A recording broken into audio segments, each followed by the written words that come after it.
Mm. Luto na mga loves. Kain tayo. Meron ditong. Pero hindi ako magiinom. Yung aking partner lang. Ito na, oh. Lapit mo dito mga. Baby, ilapit mo dito at ipapakita ko sa kanila. Kita? Salo. Ang luwanag masyado.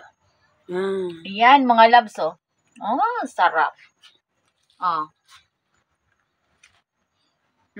Kita? Ayan. Sarap.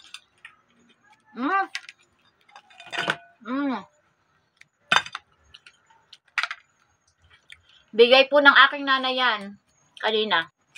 Pinadala dito. Parang ang layo. Nandun lang naman sa gitna.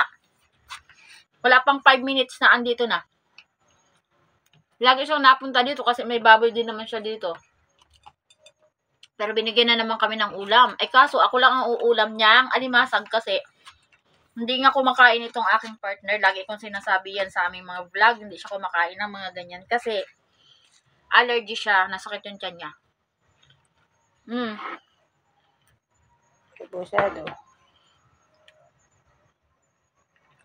Nagluto ako ng rebusado.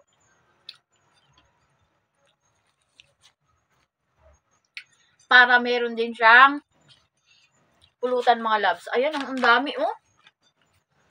Diyos ko po, salamat na lang lagi. At lagi may bigay si nanay.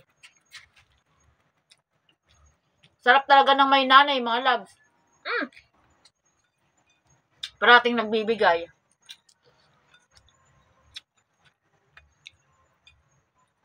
Kumain tayo, mga loves. Kain tayo. Ako may nilutong munggo pero hindi ko na ilalagay dito kasi hindi na rin naman yun mauulam. Bye-bye. Kakain muna ako.